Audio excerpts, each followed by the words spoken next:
Vanessa from To The Brim, and I decided that I'm going to do a series of videos to help you start your candle business.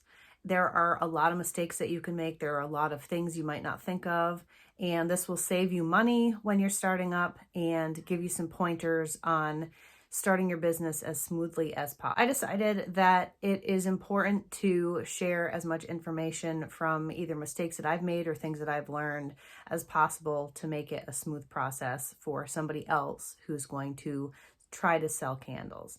I have a list of probably 15 things that I'm going to make videos about in the near future. But the first one is something that I've been doing this week. I wanted to share that with you. When you are selling your candles, it's important that your labels are clear and simple and unique. In a saturated market, you need to figure out a way to make yourself stand apart. So my original labels were the address labels, the strips of paper labels that come 30 to a page or whatever. And I had my little logo on there and some words, and they were fine. I used them on my 8-ounce tins. They were fine, but they were nothing special. And I realized that the paper labels just didn't look nice. They didn't look like something you would buy in a store, or they just didn't look as nice as I wanted them to. So the first thing that I did was switch from paper labels to glossy labels, and there's a huge difference. I'm going to show you 2 examples. This is a candle that I made for a friend of mine, and so this is one of the paper labels. This isn't a scent that I sell. I made this just for her, but so see the paper label. It's just a regular, I guess a larger size of an address label, and it just does not look as nice as the labels that are shiny. It just looks more professional.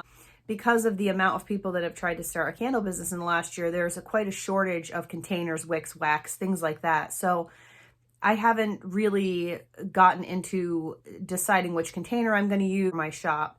I'm just testing things out. And so I knew that I wanted to use this size jar because I feel like it's a good size. It holds 10 ounces of wax and a double wick. What I can tell you is that I'm somebody who pays attention to legal matters, copyright infringement, things like that. And so you heard me mention in one of my last videos that it's important that people that are using Love Spell type scented oil or Bombshell or any of the name brand, I'm just thinking Victoria's Secret, but any of the name brands and really any of the Bath and Body Works fragrances that are specific to Bath and Body Works, you really cannot name your candle that. You cannot sell a Love Spell scented candle that you call Love Spell because that's a copyright infringement. It goes beyond just scent names. It also carries through to labels. So as I was playing with labels and trying things out, so here's another one. I love this label. This is a great label. Okay. But for that label, I just Googled pink peony and found that clip art. While that's a great photo to use on my labels that I'm making for my testers and things like that, I don't own the rights to that clip art. There's a clip art picture on all of these candles that I'm testing out. There's a current. I don't own the rights to any of those. So then I started thinking, okay, what are my labels going to look like when I actually start selling these candles? I spent a lot of time yesterday looking at what are other people doing. This is not to get into the trap of comparing yourself to other people. It's for you to get an idea of what do you think would draw a customer in? What do you think is going to catch their eye? The first thing is you want the label to be simple. I've seen people that have dark, very busy labels, and sometimes the fonts are a script that is so fancy that when you just look at something, it's important to realize how quickly people make a decision about whether they like or dislike something. And so it is important that somebody can glance at your candle for just a split second and know what scent it is or know whether they like it or not. And having a label that's too busy with a font that is too complicated is not a good idea. Before I decided to try to design the labels that I'm actually going to use, I've got my tester here, which I have this Google image, which I can't use on candles that I sell. And otherwise, it's pretty cool. It's a pretty good label. You need to have your business name.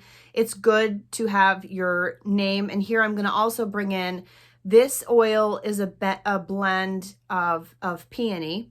And I am somebody who is not going to, unless there's no other option, I'm not going to call something what the candle oil is called, because that just sets you in line with everybody else. You want to set yourself aside. This oil is the peony oil from the Flaming Candle. I also think it's important to have 3 scent notes underneath the name of your candle. So even if you decide that you're going to name your candle exactly what the fragrance oil is called, and that's your decision. Let's say you're going to use mahogany and teakwood, and you call your candle mahogany and teakwood. There are people, believe it or not, who don't know what that is. They've never smelled it before. They have no idea what that means. And quite frankly, when you read the fragrance notes, teakwood isn't even in it. It's important for you to put a couple of fragrance notes from the oil on your candle, regardless of whether or not you name it something that you think that other people are going to find familiar.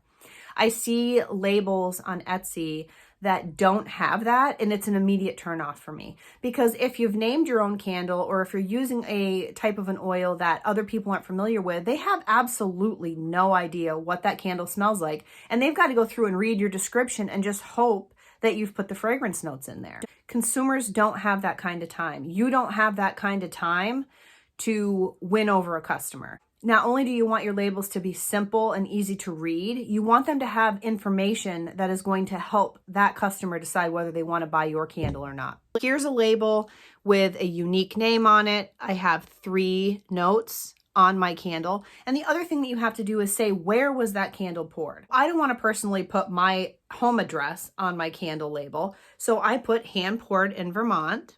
And the legal rule is that as long as somebody can look up your business, so if somebody looks up To the Brim, are they going to find my home address in the database of business licenses? Yes. What am I going to do to make a label that doesn't copyright infringe, where I'm not using a Google image that I don't own the rights to? And in looking at other designs, I realized how much I liked a clean, black and white, simple design. So I decided to go with this. So this is what I did. I'm going to make this lettering bigger. But what I'm saying is your labels are going to evolve over time. I've been making candles since last summer, and it's not the focus of my business. I own a pottery studio, so that's the focus of my business and the sales that I have. But I also am potentially going to be renting a storefront next year. And so I want to have a variety. I want to have candles and mugs.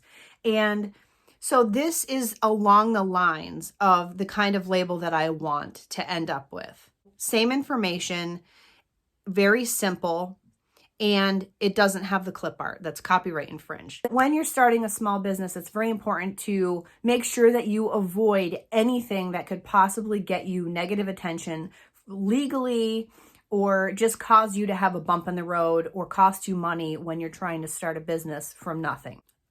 My sunflower label looks like this. This got wrinkled in the printer, but it's just for me, so it's not a big deal. When I look at this label, I do realize that I want to make the font of the actual scent larger. So I'm going to do that. But this is a very simple, if you walked by this candle, you're going to say, oh, sunflowers. That's what that smells like. You're going to go by this candle and you're going to say, oh, that smells, whoa, what is that? Current mood. And then you can look real quick. Red currant, grapefruit, rose. Okay. And you give it a sniff and you're like, oh, I really like that. You have to make decisions based on, do you want to use a paper label? Do you want to use a glossy label? What kind of font do you want to use? What kind of information needs to go on the label? So like I said, your business, your licensed business name needs to go on there. My licensed business name is To the Brim LLC. So I have To the Brim on my label, and I sell pottery and candles. So I have the specifier that it's pottery and candles.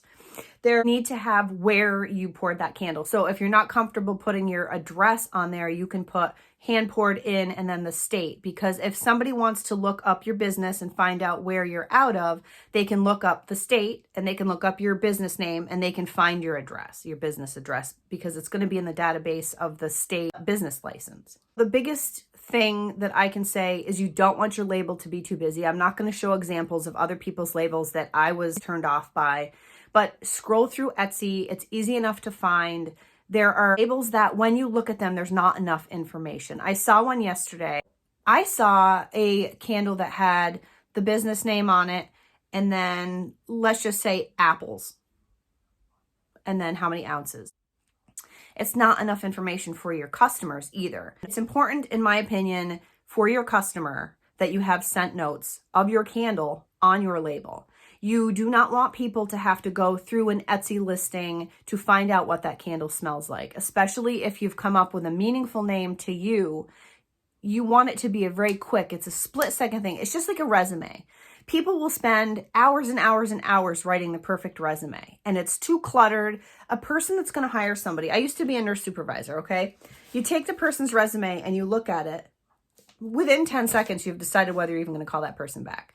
It's the same thing with somebody who's buying a product from you. You want them to be able to walk by, look at this for a split second, and maybe somebody's going to be like, I like grapefruit. I'm going to give that a sniff.